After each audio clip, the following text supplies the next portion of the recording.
Okay, Assalamualaikum warahmatullahi wabarakatuh tuan-tuan. Bertemu kita di Amber Channel tuan-tuan. Okay, hari ni hari Ahad kita berada di sungai apa nama ni Pantai Remeh Jeram, Selangor. So apa nama tu aroma ikan bakar kat sebelah sini. Pantai Remeh sebelah sini ya. Lepas tu di sebelah sana tu Sungai Semilang.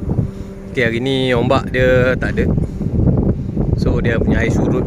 So dia punya air ke jauh sana lah. So saya masuk ke sini. Okay, sebenarnya hari ni tuan-tuan saya nak test saya punya drone ya, yang baru repair tu, dengan dia punya ni lah. So tadi saya try terbang area sini ya tuan-tuan. So saya pergi ke sana, dan masuk ke tengah ni sikit. Lepas tu fly ke sana, pergi ke apa nama pantai Remeh ya. Pantai Remeh. Ingat dah lajak ke pantai Sungai Semilang. Tapi signal tak apa cantik. Mungkin kawasan ni kawasan ada halangan non-freeze ni kot, NFZ kot. Dan saya patah balik ke sini lah. So tepi ni ada macam konsep homestay dia, chalet macam bentuk A tu.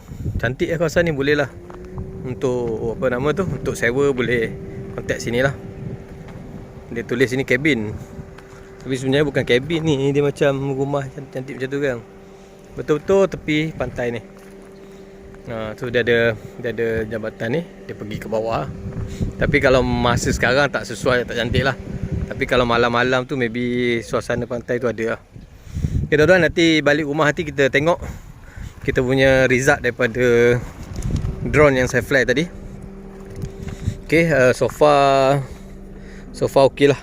So cuma saya apa nama tu balut sikit dengan masking tape tu, supaya tengok dia punya tu stable tak stable lah. So far fly stable, control stable, cuma video tak pasti lah.